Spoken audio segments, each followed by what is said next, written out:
Hello, dear colleagues. Nice to see you all today. My name is Maria Sokolova. I'm from the ICT webinars, and I'm glad to introduce Olga Dobrushina today, who agreed to tell us more about special features, distinct features of working with neurodivergent clients. And Olga is really experienced in that because she works with neurodivergent clients for over 10 years, right? She is a neuroscientist and an advanced schema therapist. So Olga will tell us how to combine therapy with the scientific knowledge about neurodiversity. Olga is a medical doctor, PhD, and in 2 minutes, I will give the mic to Olga. And before that, I want to tell you a couple of organizational moments. The first one is the duration of our webinar, that is 75 minutes. 1 hour is for the presentation and 15 minutes is for questions and answers that we will ask you to postpone for the end of our presentation. You will find the recording of this webinar and all the other webinars on our website. Please go to the main page of the ICT website and you will find a loop there. You have to press it and there will be all the recordings of all our webinars for all the years. And by the way, you will find our agenda for 2025 there too, so you can plan your schedule in advance. So that's it. One moment about the presentation. I will give you the link in our chat. Olga prepared the Google Disk with the shared file that you can download and use the presentation from today. So I think that now we can start. Okay, so thank you very much, Maria, for inviting me, for introducing me. And thank you so much for coming. I don't see you, but I can feel you in your interest and your support. I'm very passionate about this topic. I'm neurodivergent myself, and with a background in neurology and neuroscience. I love investigating how brain works, but I also love supporting those whose brains work differently. And I love using schema therapy with my neurodivergent clients. I think this is an extremely helpful and flexible approach. And schema therapy techniques, I think they are well suited for neurodivergent people, but sometimes they need to be adjusted. And this is what I'm going to talk about today. So, I'm opening my presentation to talk about imagery rescripting for neurodivergent clients. I aim to make my topic really practical, but as usually, I will also cover a bit of neuroscience because I think it's very practical to talk about neuroscience.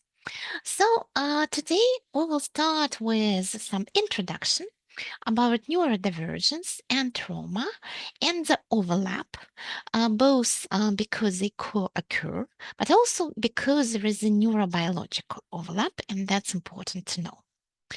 Then we will talk about what to rescript. What are special targets for imagery rescripting in neurodivergent clients and how it can be different actually. And then we will focus more on how to rescript. How do you adjust the technique? You will see that this what and how they are overlapping. And when talking about special targets, I will already start about talking about special techniques, but I wanted to make it structured and predictable for you, so that's the plan. Because by the way, this is one of typical needs for neurodivergent people, but for neurotypical people as well, of life to be predictable. And also, if not yet, you can use this share code to download the presentation. You can just point camera on your phone to this share code and it will give you the link for download. So first, what is neurodivergence? What I'm talking about today, and that's not an easy question, by the way, because there is a more narrow definition of neurodivergence, but also a wider definition. So first, people are neurodiverse. Diversity means differences. So we have different brains, all of us, right? No two brains are identical. So all people are neurodiverse. But some brains, they are like, if you, like myself, think more in statistics, then you have this normal distribution of all brains. If you are on the edge of this normal distribution, then your brain is neurodivergent, meaning that while it's different compared to majority of brains, it's not a strict definition you can see, yeah, but that's what we have today. And the most common family of neurodivergences, this is ADHD, autism, dyslexia, dysgraphia, and dyspraxia. So this is pretty common, you can see. And this is what I will talk about today, like this common family. You can also see on this picture that this family, well, it overlaps with OCD, with tics, with bipolar disorder. So it's not like a clear cut. But my current research is more and more focused on neurodivergence. And well, I believe, and I also see it in some data, that there is something common on the neurobiological level between ADHD, autism, and probably dyslexia, dysgraphia. So there are some like common neurobiological core, and then for some reason it branches out into different phenotypes. Anyway, so today, yeah, I will talk about this family of neurodivergences. Um, Sometimes, so that's it, yeah. I love drawing on slides. And altogether, it's like about up to 20% of population. So you can see that's a lot. And just if you have, let's say, 10 clients in therapy, probably you will have like 1, 2 neurodivergent. But I would say it's even more because for people with chronic mental health conditions like resistant depression or anxiety or eating disorder, rate of neurodivergence is much, much higher. So if you're working as a schema therapist, just I bet that many of your clients are neurodivergent, whether you know it or not. And this is why I believe it's important what we're talking about today. And neurodivergence is often associated with trauma. Well, first, there is data that neurodivergent children, they experience more of, well, what we can call conventional trauma, what is usually called trauma and considered traumatic. So this is this group of factors. So it can happen to anyone, but to neurodivergent children, it happens 2, 3 times more frequently than to their neurotypical peers. And why? Well, because it's more difficult to adjust both for children, but also for the parents when they are neurodivergent. So it's a combination of family factors and the tension between the child and their own social environment, like school.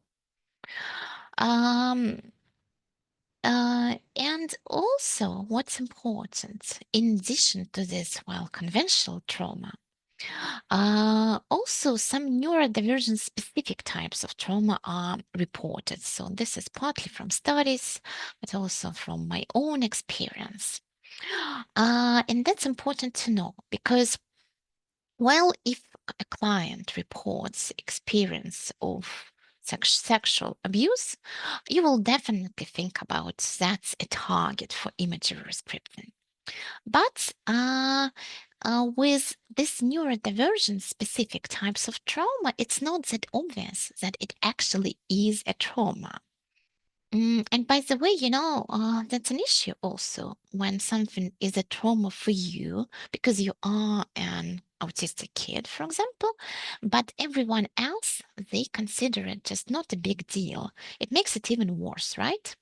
But it also can happen in therapy that what is it traumatic for a client, you from your own neurotypical perspective, you don't consider it as a trauma, and you can see that it can make these experiences worse.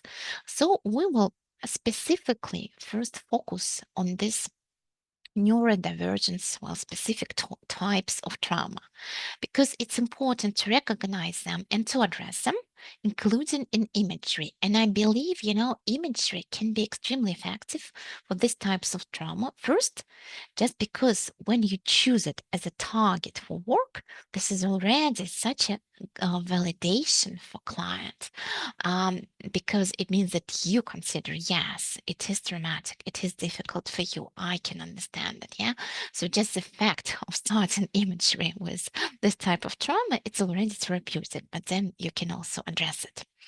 And this is why I really want you to be aware of this.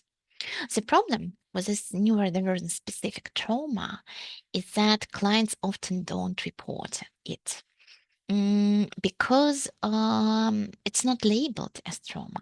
And for some of these experiences, or some clients, they even don't have language. Like, you don't know what is sensory trauma before you learn about sensory needs.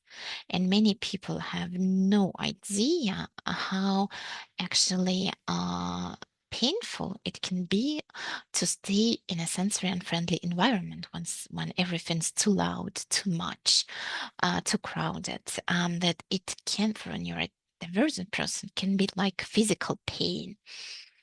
But usually when children melt down in a crowd, um, parents often say, "Hey, darling, why are you behaving like that? Everything's fine. Do you want to attract my attention?"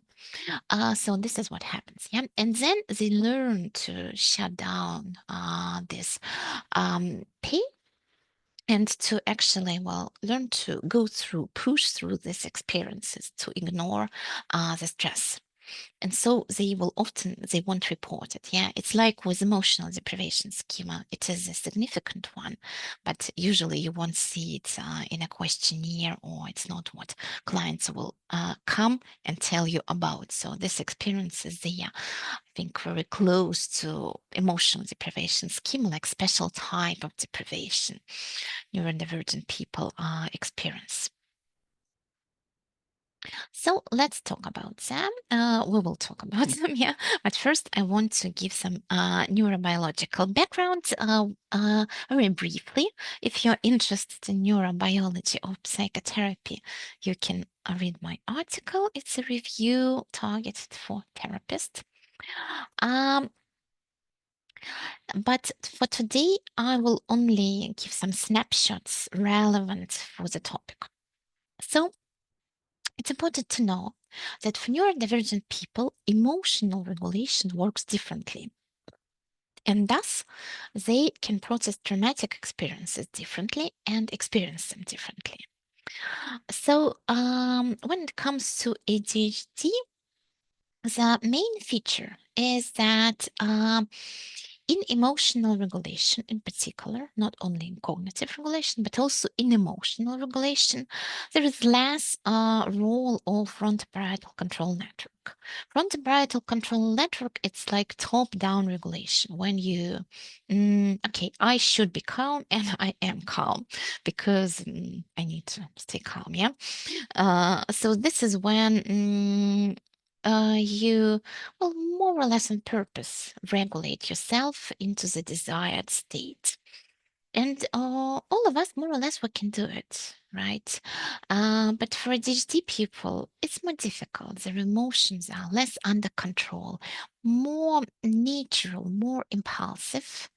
And it's not always bad because they can be very attractive and very good in performance, for example, or in building social connections because of this, like, very genuine emotions. But at the same time, this strong ADHD emotions, they can be difficult to regulate.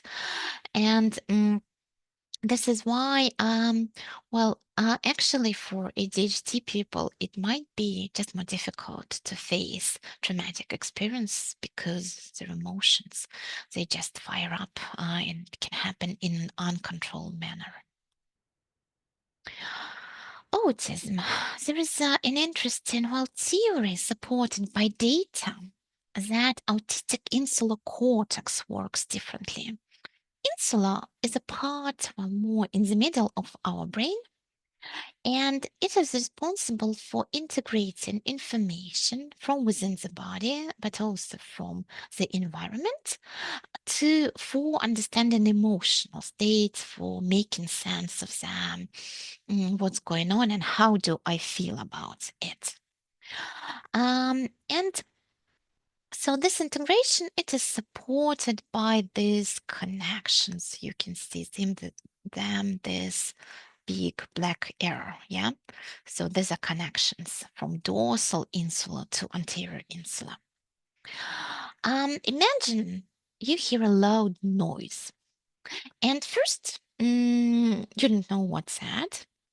So, first reaction probably would be a sympathetic activation. Your arousal jumps up. Then you make sense of it. Okay, well, this noise is loud, but I'm safe. Everything's fine. The people around are calm. So you integrate, right, your inner sensations with other sources of information, and you come to a conclusion. And then you'll probably calm down, meaning that your parasympathetic system activates. So this integration, it leads to parasympathetic outflow. Then this is when we calm down after an initial fight or flight response. The idea is that for some reason, in autistic insula, these connections might be less strong. And it means that autistic people can perceive this world in a more primary way, also leading to more sympathetic reactions to triggering events like loud noises or terror. And if so, then autistic people might be more vulnerable to traumatic events because it might be more difficult to make sense of them in a wider context and then to calm down, to transition from this sympathetic to parasympathetic outflow. And interestingly, also in dyslexia, it seems that emotional regulation works a bit differently, that it's not only about letters and numbers. So there is some data that dyslexic people might be more reactive to emotional stimuli, including on this physiological bodily level. So this is neurodivergent neurobiology, and now a bit about neurobiology of trauma. I like this article because it makes a lot of sense to me as a psychotherapist. So the idea is that people who are traumatized can transition between state of undermodulation when there is not enough top-down control and where emotions are too much, feeling too much. Undermodulation is when you're overwhelmed with emotions. And overmodulation when this frontal cortex finally switches on and then it modulates it to extent of shutting down and dissociating. Um, and you can see probably some overlaps that ADHD people, they can actually, this connection, if this one, it can be less strong because of ADHD. Autistic people can easily go into overwhelm because of difficulties integrating. So it's not a good combination, right? It can sum up neurodivergence and trauma into a more pronounced dysregulation. So, what we can do about it? Let's talk about this unconventional targets for imagery rescripting. Sensory trauma. So, what is sensory trauma? Our brains integrate information from different sources, all the incoming information from this environment. And if to imagine, you can guess that it's a huge flow. So even sitting here with you, I can feel my body. I can see screen in front of me. I can see window. I can hear my computer, by the way. I can feel the temperature of this air. It's too much, right? Talking to you, I don't need to pay attention to the sound of my computer, for example. Um, Meaning that I need to filter out a lot, all the time, just to be able to function. And this is what is called sensory integration, how we integrate all this information, filtering out what is not relevant right now. This is quite a sophisticated process. Many brain areas need to interact with some top-down control. And it seems that it can work differently for neurodivergent people. A common feature is that brains can filter in more and filter out less. So they're more like a sponge, just taking all this information, whether it's relevant or not, they will take it in. And it's not good or bad, but it can be overwhelming. It can be interesting because you're more connected to this world. You can discover including in science, but at the same time, it can be overwhelming. And this is why neurodivergent people can reach a very unpleasant state of sensory overwhelm. This is when perception just breaks down. So in a state of sensory overwhelm, it can be difficult to perceive this world. It becomes more blurred, more disintegrated. It can be, well, it is like being extremely tired, but not completely like that. There's also some specific flavor. It can be experienced more like a shutdown or a severe anxiety, or, somehow like both at the same time, like a panic attack, but at the same time struggling to stay alert and just shutting down. Um, so some clients, they report sensory overwhelmed as a panic attack because they don't have other language for that. And then when you start understanding this experience, you realize that there is no cognitive component, no anxious thoughts, no like ideas. It's just a physical experience of being overwhelmed and experience this extreme anxiety, sometimes physical pain. So you can see it's extremely unpleasant and often misunderstood because people have no idea what happens to this child. You can reach these experiences through an effective bridge if you start from experiencing sensory overwhelm today. But probably to reach this point, first you will need to do some genuine work on neurodivergence, educate your clients about sensory needs and trauma. So I think it's really good to do imagery rescripting with these experiences, but you need to make certain adjustments. First, you will probably need to tune down your intensity. What I mean, I can talk more like that and then I'm more intense.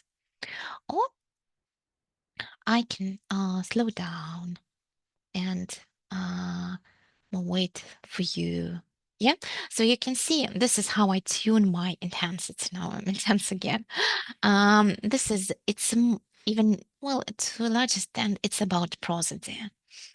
And when a person is sensory overwhelmed, they don't tolerate this interpersonal intensity. So you need to tune down.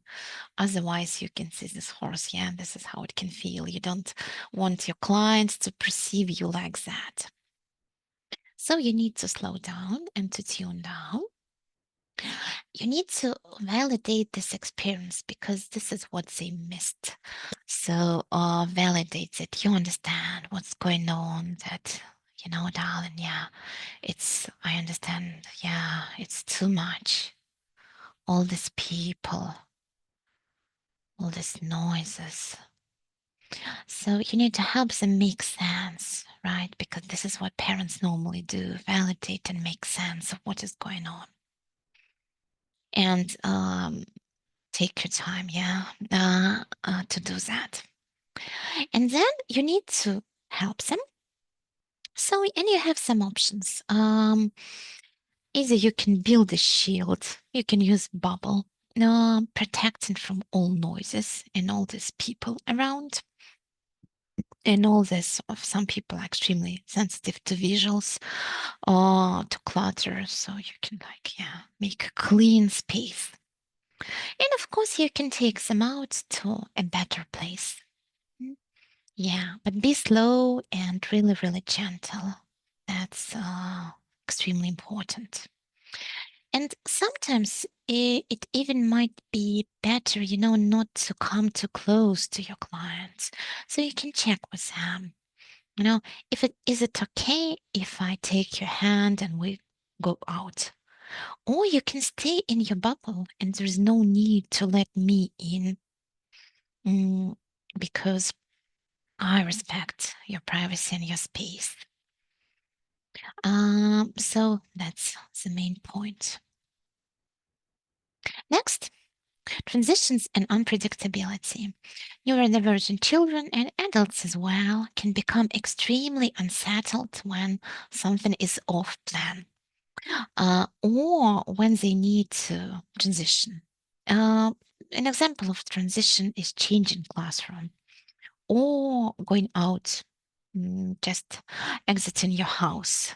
So this is when something changes, and especially when, for example, when neurodivergent kids expected, for example, to have physical education today, and they come to school wearing their PAE kit, but its lesson is cancelled, and these kids, they just melt down because it's too much unpredictability. So it's believed that probably because of filtering in all this sensory information, neurodivergent brains, especially autistic, but not only, can be sensitive to this unpredictability. And you can see experiences like that both in present life and also in past. So what should you do? Again, first of all, validate the need and help them make sense of it. Because usually, with this example about physical education, this is a real life example. And what happened to this autistic boy at school, that when they melted down, teacher told them, "Hey dear, it's not a big deal. Maybe even not next, maybe, hey darling, it's not a big deal. Maybe it was, very friendly." But the way they perceived it, they told the teacher, they're just rude. They don't like me. Because it wasn't validation, right? And this is what usually happens. So first of all, validate this experience that, yes, darling, I know you expected PE, and I know, or I can see you wearing your beautiful t-shirts. Of course, you're prepared, and it's so sad it's cancelled. So you need to validate it. You need to reframe it as a normal reaction to unmet need. And then create predictability. So how can you create predictability? For example, uh, explain, first of all, right? Explain what happened, why. Even with physical education, you can explain, what happened. This teacher, they are off sick today, so they can't come, they are at home. Because, when there is more knowledge, it feels more under control. Um, of course, it would be perfect, like, if this kid, they had a visual schedule, and then you have this card with physical education, and in advance, one day before, you get to know that this teacher is off, and you take this card out, and they have a new one. Yeah, you can be creative. So this is just one example. If they need to change the routine, you can explain it with a visual schedule. If they need to go to some new place, you can show photos or videos of this place or people. The goal is to create this predictability by implementing different supports. So next, lack of effective guidance. What I mean? It's quite a typical story for ADHD people that they are told, you just need to focus. Yeah, you just need to focus. This is what you need to do. I love using this meme with critic voices of autistic people. And it means that they didn't get effective guidance how to deal with this special type of attention. No one knew. And this is what they missed, and this is what they do with themselves today, trying to push themselves. Hey, just sit, just do it. But it's not effective, right? So, it doesn't consider the way their attention works. And I believe, we really need to do pretty much of this work with ADHD people when including in imagery. We model something different. What is different? Different is when you try to understand this child and how their brain works, and to co-regulate in an effective way. For this goal, it's good, of course, to know in general how to regulate ADHD children, but I will tell you a bit. And in the end of my presentation, I will give you some additional reading. So first, ADHD, and when I say ADHD or autism, you can see it. When I say ADHD, you can see it in autistic or dyslexic clients. When I say autism, you can see it in ADHD because these categories, they overlap, right? So don't take it literally. In general, when you see this type of attention, these nervous systems, they might be less guided by should, but more guided by, wow, it's interesting. And when they are told that you need to do that, it's not really motivating. Just because this type demand motivation, it might be not effective. But when they're told, look, I wonder if we can complete it in 5 minutes. Do you think we can? So this is the different sort of motivation.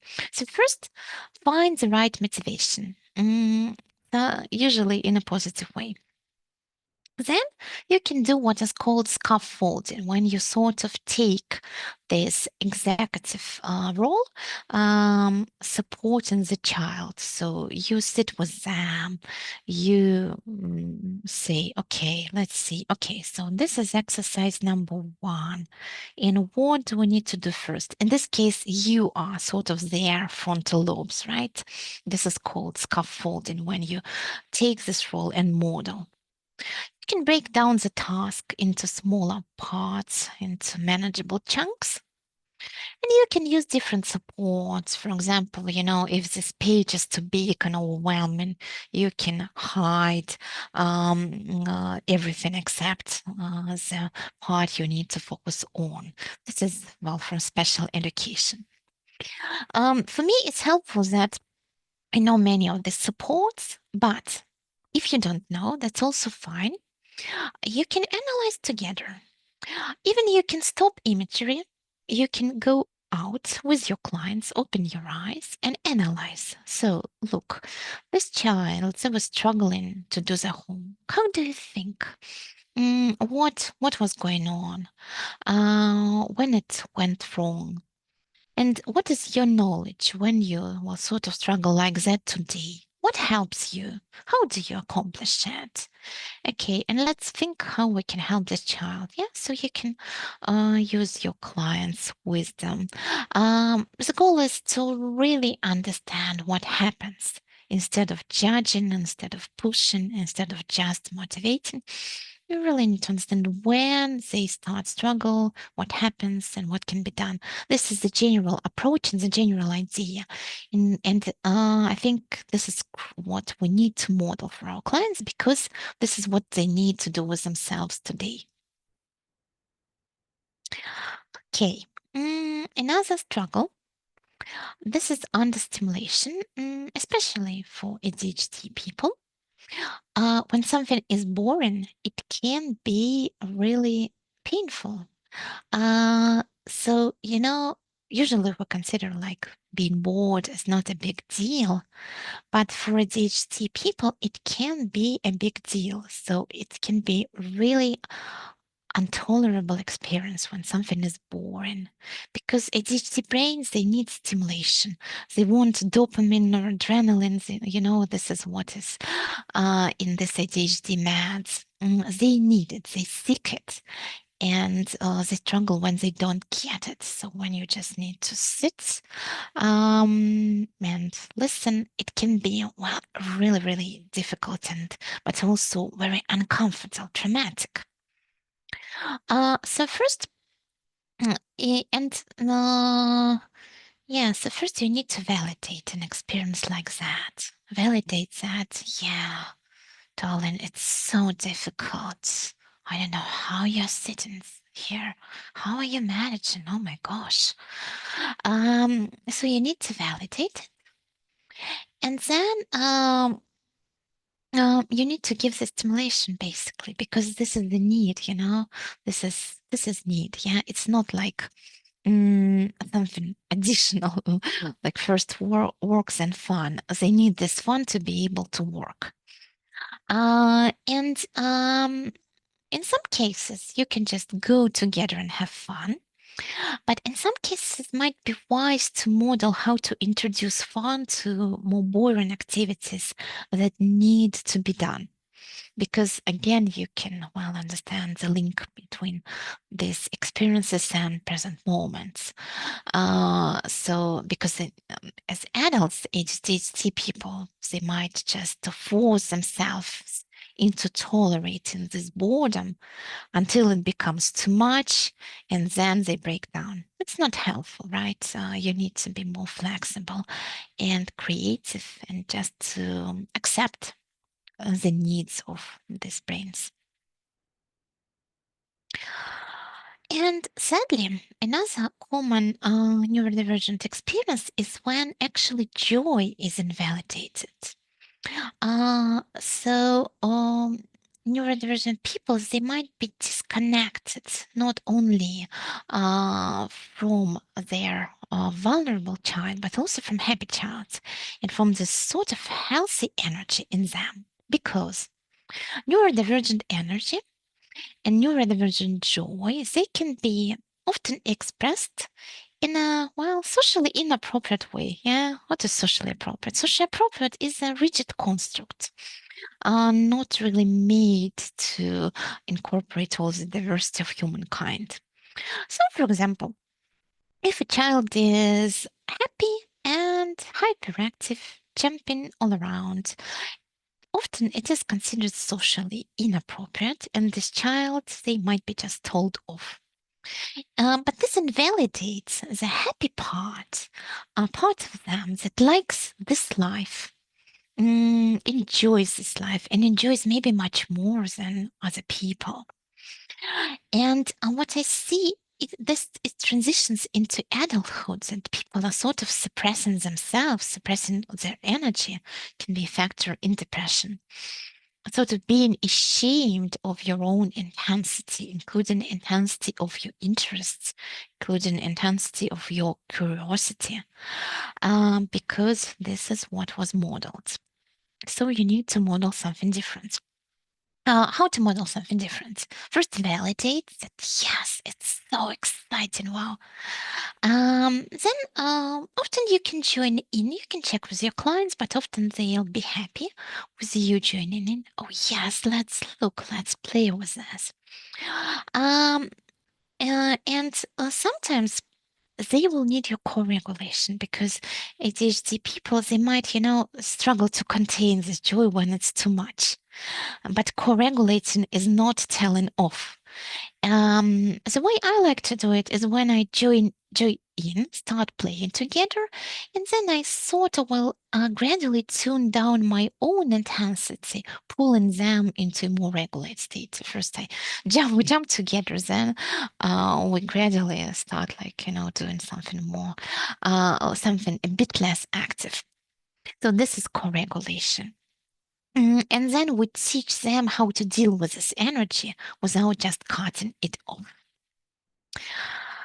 And also for autistic people, it's a common experience that their joy is invalidated, because autistic joy, for example, my autistic joy can totally look like working. When I, open some brain images and do some data analysis with them in MATLAB, let's say. So for me, it's joy, but someone else, they can tell, Olga, stop working. Why are you doing it? What the hell? You need to do something else.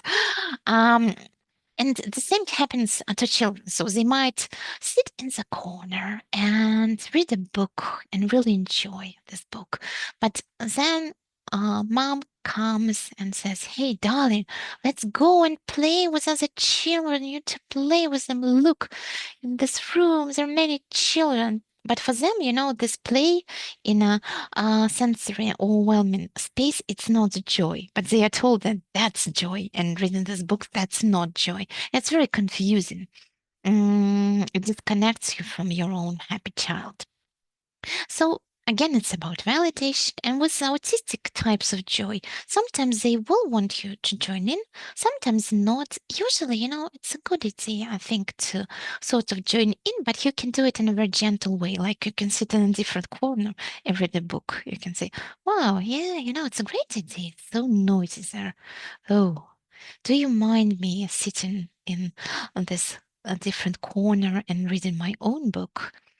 And usually it will be good, because it feels validating and connecting when you can share this joy without it being overwhelming.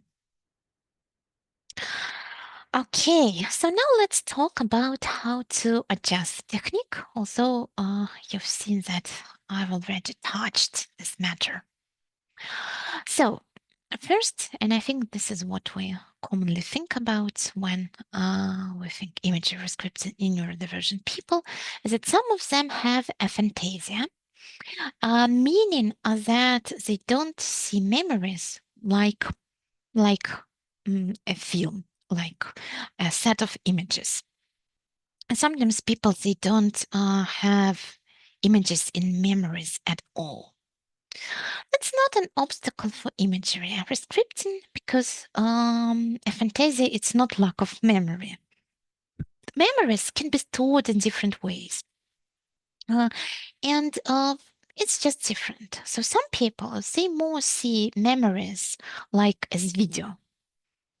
But some people, they see them differently, and that's also fine. There is no right way of doing that. You can just check with your client, ask them to recall some recent event. And then, so when you can you explain to me how you see or hear or feel this memory? Is it more like an image, or you hear something, or it's more like sort of sense, or it's more in your inner sensations? So just use any memory, easier recent one, to try to understand how the perception works. Yeah, and then use the same way to construct images, adopt, well, this way of perceiving whatever it is. So this is number one, how to work with aphantasia, and in general with differences in perception. I think especially with neurodivergent people, in general, it is good to check how the memories are structured. Next, my experience is that distorted perception in imagery scripting, it's not always about like you as a therapist failing to do the technique. No, it can be, I'm kidding a bit, it can be a part of the experience, especially if it was an experience of sensory overwhelm, because in sensory overwhelm, this is how perception works. It's very distorted, fragmented, disintegrated. It's more like a mess rather than really a picture or an image. So it might be actually a part of the experience, especially for autistic people. Also, it can be a part of being emotionally overwhelmed. Yeah, this combination of sensory integration difficulties and emotional overwhelm, it leads to this picture being completely blurred or more fragmented, maybe even than blurred. And then sometimes you will see that when you develop a closer relationship and they feel more emotionally contained, and it becomes just emotionally more manageable, these images they will more integrate because perception changes. But just don't be put off by this distorted images. It might be just, the way, well, it is in this particular networks, the way it works. So, another issue is that some clients say that they just have no childhood memories, nothing clear. That's also fine because actually we don't work with events in clients' past. We work with clients' brain here and now, right? Because we're not changing past. We want to change the way their brain networks work today. And it means that we don't need any accuracy in memories. Rather, we have like sort of network related to trauma, and we want somehow to enter this network. And if this network is not like a video, that's fine. You can sort of make up a memory. You know what I mean? That, for example, okay, I can understand you have no memories of your childhood, but if you imagine yourself being not like now, not at all man, but a boy, let's say 3 years, so you are like that, 1 meter height, and you see, and you're entering your parents' house. So often parents live in the same house, so they know their house. And imagine your mom younger, your dad younger. How do you feel here? What can you imagine might have happened? Well, that's enough. This is what I mean by making up a memory. And, surprisingly, I often find these made up memories extremely activating, sometimes more activating than sort of real memories. And actually, when we do imagery with them, clients, they feel changes because we're just entering this network, right? We just identified some, sort of hub for entering this network, like what might have happened. And then it's okay if they construct it, and if it's okay if it's not what actually happened, because this is the way it works in the brains. Okay. Um, Another adjustment. Often neurodivergent people have extremely unstable arousal because of the combination of neurobiology of neurodivergence and neurobiology of trauma. So they can easily enter this overwhelmed state or shut down or dissociate. So first, I think it's important to often check with your client how they are doing, because facial expressions of neurodivergent people, they might be divergent, meaning that they might look calm, but in fact experience extreme anxiety. Or it can be an opposite. They might look extremely dysregulated, but they are doing well. So you don't trust your perception and your inferences. You need to check it because you might be wrong. Because, well, probably there is a double empathy problem that autistic people and otherwise neurodivergent, they might struggle to mind read neurotypicals, and an opposite is true. And even if you are neurodivergent as well, neurodivergent people are neurodivergent in different ways. So also you can experience this double empathy problem. So be careful with that. Don't assume you know if they are distressed or not. Also, if they get overwhelmed, what can you do? First, it's no shame to stop imagery if your clients get overwhelmed. And actually, I think that stopping it can be even therapeutic because usually neurodivergent people will often getting overwhelmed in a sort of normal situation, what is considered to be normal. They will encourage to push through. And if you take them out, this is a different experience. This is model and more healthy way of self-regulation. So you just stop it, open our eyes, and that's it's not a failure. It can be a therapeutic experience rather than a failure.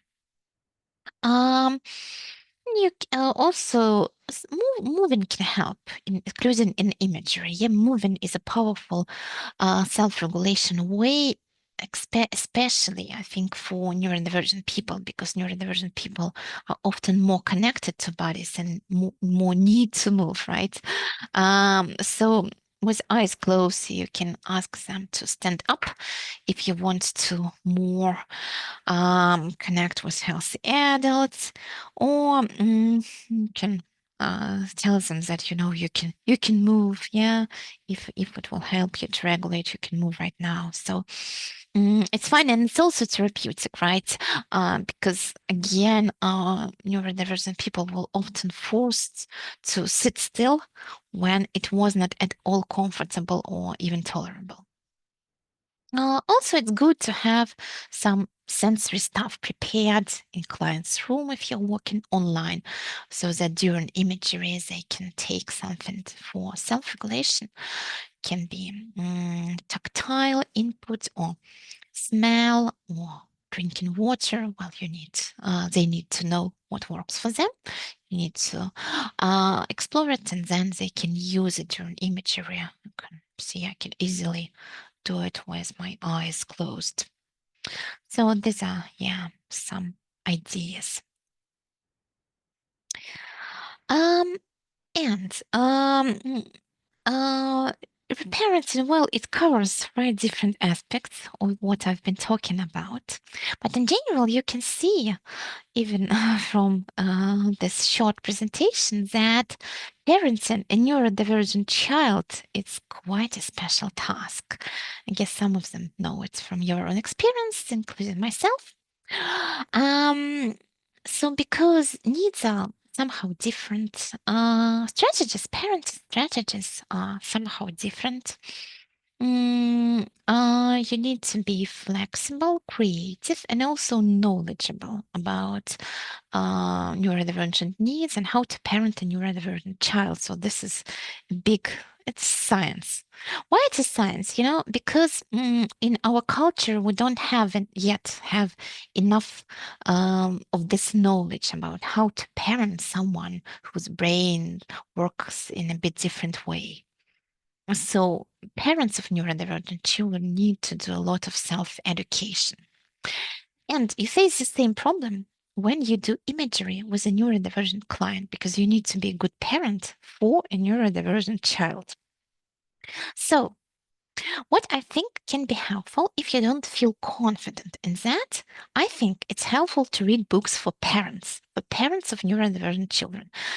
There's books written for parents rather than for professionals. They are very practical. So I've selected some for you. I've checked these books personally that they, I think, contain what can be helpful for you to use in imagery, including some techniques like what I've been talking about, meeting sensory needs, supporting executive functions, how you can do it well as a good parent, right?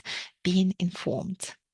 It's pretty much, right? So you have this adult neurodivergent client, you need to reparent them, and even more, you need to learn how to reparent them when the brain is different. But well, that's the way it is. It's not simple, but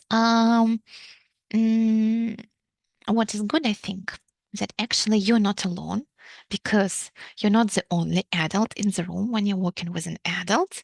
You also have your clients, healthy adults, and I bet they know pretty much. They might not trust their knowledge enough, but they have experience, they have knowledge. Somehow they survived because they are in this room with you right now. Uh, so if you're not sure, you can. It's a good idea in general, even if you are sure, to work in a more collaborative manner, to explore together. So you can stop imagery, that's fine.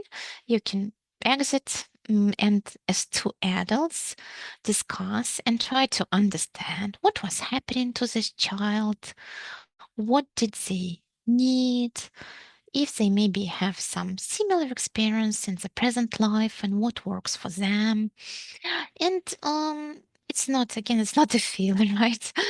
The therapeutic experience, it is about activating healthy adults of your clients. And it's also about taking this curious stance when you try to understand them and let them educate you. So yeah, you might look like that, like on this picture, but I think it's a very positive picture.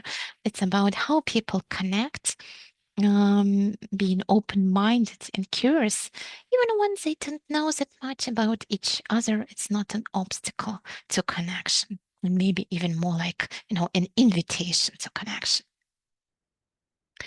So I'm approaching the end of my presentation. Yeah, this is a bit small ad. This is my workshop on working with neurodivergent clients that is recorded, presented with Chemotherapy Scotland, and an invitation to connect. And let me sum up a bit. So you can see that neurodivergence and trauma, it's more than a sum of two, it's an interaction because of the neurobiological overlap and because of the higher rate of conventional trauma in neurodivergent people, but also special types of trauma that are more or less unique to neurodivergent people. Second, it is important to consider all these very special and unconventional targets for imagery rescripting, and to adjust your approach to meet the need of your clients, especially important when needs are quite atypical. To be a good parent. And also, I think, especially when it comes to neurodivergent perception, it's important to set bare to our own critical voices and to drop some expectations about how normal imagery rescription should look like, because it might look totally differently, right? And it's not supposed to be like a video. It's not supposed to be that vivid in terms of details. If it feels real, especially if it feels real to your client, because you might feel differently because of this double empathy. And if it works, then that's okay, right? Even if it's more like both of you walking in a fog rather than going through a video and following these images. Okay. Okay, so that's what I wanted to tell you. Now I will stop sharing my screen and I will look for your questions and you can ask more. So, question number 1 is, how do you deal with neurodivergent patients who are self-medicating using cannabis or other self-soothing, using other addictive behaviors, such as shopping, masturbation, etc.? Yeah, so I think I will talk about what is specific, right, to neurodivergence, because, well, of course, yeah, that's a huge topic about addictions in general. I think what is extremely important is that neurodivergent people, they usually use it to cope with unmet neurodivergent needs. And these are often some needs that I described. It can be used for coping with sensory overwhelm. It can be used just to make your executive functions work. So it is extremely common that actually underlying these behaviors is an unmet neurodivergent need. And then we need to go back to this need. We need to find this need, and imagery is helpful for that. And we need to learn to meet it differently. And this is, what is very specific and I think important for neurodivergent clients. Okay, thank you, Robin, for good feedback. Okay, advice for delivering group schema therapy. Yeah, it would be really great, I think, to run some schema group targets to neurodivergent clients, but I'm not yet there. Well, first, in group schema therapy, I think it's important not to force participation in every exercise because it's really, I think, impossible to accommodate all the diverse needs, even if you have a group of neurodivergent clients. Well, in general, a big answer is that we need to accommodate their needs, right? In group, and in group, it can be difficult because they are different. Even especially if it's a mix of neurodivergent, neurotypicals, but for neurodivergent as well. How to accommodate, not to force them too much to like participate in a certain way, because for autistic people it's often too much. They might need to switch off camera. Encourage different ways of participating, like explicitly allowing them to move, or to sometimes stand if they need to. Then avoid overloading exercises. Like I personally had a very bad experience in a training group, when there was sort of inducing a happy child, but in a way, from my point of view, in a very weird way, when all people were talking at the same time like animals. Fortunately, it was on Zoom, so I was just able to shut off my headphones. That's it, yeah. But in general, yeah, it was just like it wasn't live. Um, uh, Also, make it predictable. This is about accommodating this need for predictability. So, in general, I would encourage you to more go through this um, list of neurodivergent needs. Yeah, and special education, knowledge can be helpful here, I think, and to implement it in the design of the group. Okay. Okay. Yeah, if neurodivergent people, particularly those with ADHD, have problems with insomnia, yeah, well, it's often the case. Probably it's a part of a general issue of physiological dysregulation, because of this arousal instability, and because there is a misfit between neurodivergent nervous system and this environment. It can be overwhelming sometimes. It can be not enough stimulating. It can be just not meeting the needs of your body in movement. And it all accumulates into some tension that can translate into insomnia.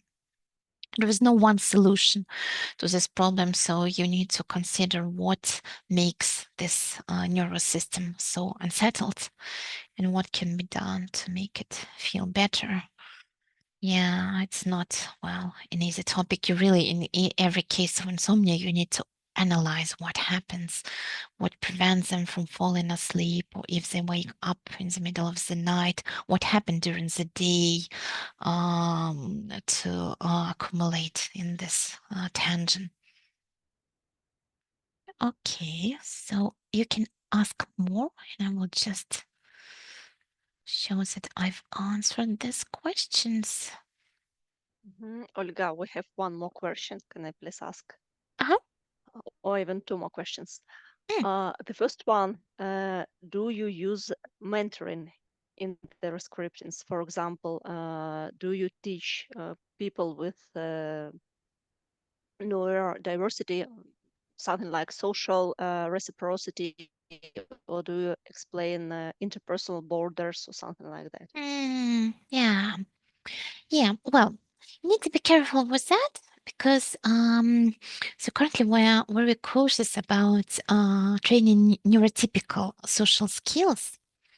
Uh, uh, why? Well, because, well, you know this phenomenon of masking, that, for example, autistic girls often, if you look at an autistic female, they don't look in a neurodivergent way at all. So they look like very nice girl, like that. Because they've learned to mask their neurodivergent behaviors and to look in a socially appropriate way. And this is probably good for the society because this girl, she's not causing any troubles. But it's bad for them because it creates a lot of tension. So it creates inner tension. This is fitting in, at the same time damaging your own mental health. And you should be very careful not to enforce that. Yeah. Mm, so this is, yeah, the problem with teaching your typical social skills. At the same time, every person, they need some social skills, right? And for especially autistic people, but ADHD as well, it can be well difficult to find well your way of being in this society. And I think, well, the goal of mentoring is to help find your way that more or less works for other people, but more or less, you don't need to be too focused on their needs, but just what works, but what is more or less authentic. Why more or less? Because we can't be fully authentic, even if we are neurotypical, because we have people around it. So it's about balance. Yeah. The goal is, well, to find your way of managing the social demands. Why staying well balancing your needs and needs of other people, and just to some extent accepting the way it works, but not accepting too much, not to be in a compliance surrender. So yes, I do mentoring, yeah, but you need to be careful with that. You can explain, you can, well, trying to find some way of being here in this social situation. Sometimes you will end up with a conclusion that they really can't manage it without damaging themselves, and they need to go out instead of fitting in. Sometimes you will find a balanced solution, and that's great. Yeah. Thank you, Olga. And the second one, that is my own question about working with couples. Sometimes we work with Mm, couples where one of the partners is has ADHD, for example. And yeah, how would you propose to confront this behavior? Because sometimes the behavior damages other person. For example, a yeah. person can throw things around and something like that. Mm, yeah. Yeah, well, in neurodivergent couples, yeah, in general, we need to do the same as with neurodivergent individuals, but I would say even more. I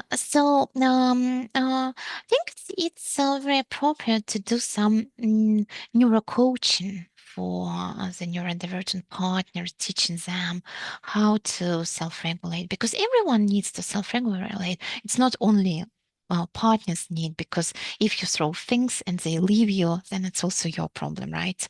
So if finally, ultimately, you're doing self-regulation to meet your own needs and connection because everyone needs to be connected. So yeah. So and yeah. If one is neurodivergent, it doesn't mean you can't set limits. It more means that setting these limits, you need to be realistic about what is accomplishable for them, considering their neurobiology. Neurodivergent couples, I think it's an extremely interesting topic because also I can see that in couples, they face double empathy problem even when both are neurodivergent. Simple, a common complaint is that they're not looking at me when I'm talking to them. They just don't care. And they are not looking because they are autistic and they are overwhelmed with this eye contact. And actually, they perceive better looking away. It's extremely interesting how it works. Yes. Yes, thank you. Thank you very much, Olga. And I see the question in the chat. Will the recorded version of the presentation will be available? Yes, so you can find it on our website. I will give you the link right now. Yeah. And I can see another question. Yeah, interesting one. How important would it be to have a neurodiversity diagnosis before implementing such techniques? In South Africa, assessment resources are extremely scarce. In the UK as well, so people wait 2-3 years for neurodivergence assessment. Yeah. Now, you don't need an official diagnosis because actually our work is about needs rather than about diagnostic categories. We're looking at needs. Even neurotypical people sometimes they look absolutely neurotypical, but you can see they have some special sensory needs. And then you meet these needs, right, as a good parent. And also, some people, they are everything for them works like for a neurodivergent person, but they are successful in this life, they feel well, and then they don't meet formal criteria because they say more ICD criteria, they are pretty much deficit based, and neurodivergent people who are just more lucky to have resources to get along in this life, they might not formally meet this criteria, but still in therapy, they need to be cared for as a neurodivergent person. Yeah, so I would follow traits and needs rather than a diagnosis. It's about widening our scope of understanding. Okay, okay, and another question: how do we best help autistic clients who struggle with flexibility of thought? Yeah, well, I think so autistic brains are often good at like focusing at something and thinking it, but it can happen at an extent of losing some context. I think we can help actually.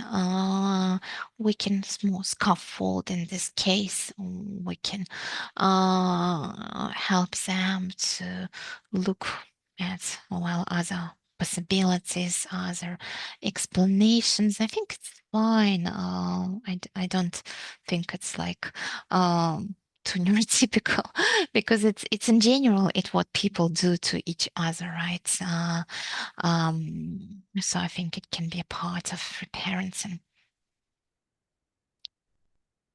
Mhm, mhm. Do we have time for one more question? Yeah. Yeah, I'm continuing my topic with couples. Hmm. I noticed that neurodivergent clients, they have special difficulties in their sexual lives. Oh yeah. Can Yeah. you please comment a bit on that? Yeah. It's another big topic, really understudied. Yeah. So yeah, my opinion is that in culture we have certain models of how sex should be done. And we can see these models in many places, like in a sex shop, in books, in media, of course, they are everywhere. So this is how sexuality looks like, feels like, how these practices are done. And the problem with these models is that they might just not fit. So what feels very arousing and sexual and nice for a neurotypical, it might feel disgusting for a neurodivergent person. Yeah. So this like common stereotypes about how sex is done, they might not work. And neurodivergent couples, they might need, to be more flexible and creative and find their own ways that work, even if they are not conventional. But there is no like solution in this way. Problem is that, yeah, you need to find your own way. Why these models don't fit? Because of different sensory need, I think. Uh, First, because of different arousal regulation. Arousal just works differently. Maybe for some other reasons as well. And maybe high sensitivity or low sensitivity sometimes. Yeah, Yeah, sounds absolutely. similar. Yeah.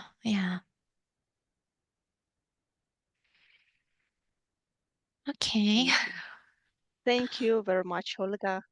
Yeah, so we have to finish now. Thank you for this really Yeah. wonderful webinar and Thank presentation. Yeah, really thank you for useful. having me today. Yeah, thank you